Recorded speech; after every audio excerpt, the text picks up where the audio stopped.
Voilà, faut commencer avec Ronsard. Ça tombe bien, c'est commencé, mon frère. Ah ouais? Ouais. Nickel. Un petit poème.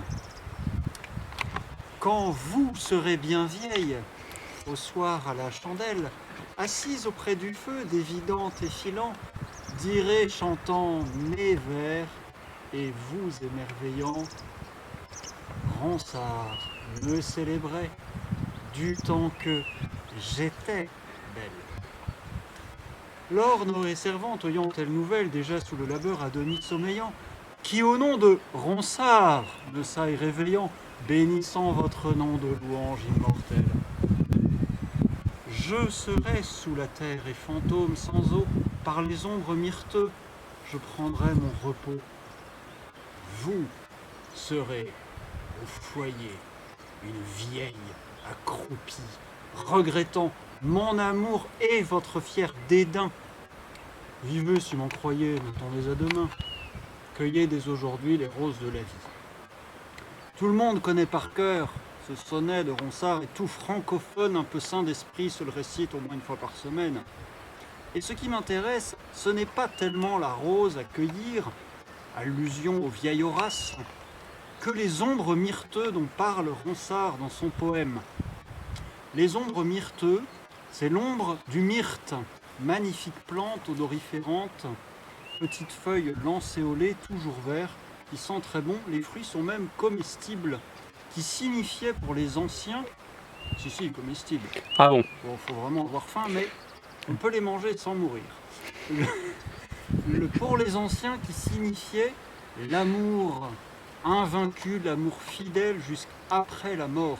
Voilà pourquoi je serai sous la terre et fantôme sans eau, par les ombres myrteux, je prendrai mon repos. Belle Hélène, même si, vieil homme, je mourrai avant toi, par-delà le tombeau, mon amour demeurera.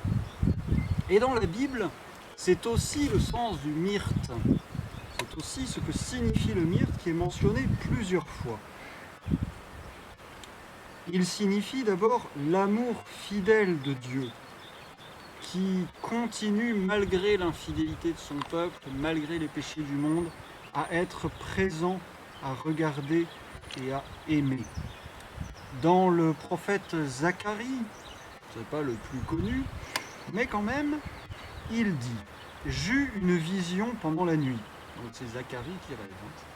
Je voyais un homme monté sur un cheval qui se tenait parmi des myrtes plantés en un lieu bas et profond. Et il y avait auprès de lui des chevaux de diverses couleurs. Et Dieu finit par lui dire « Jusqu'à quand ?»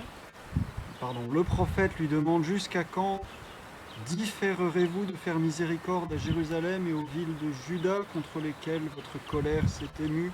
Voici déjà 70 ans que ça dure. » Et Dieu lui fit entendre des paroles de consolation.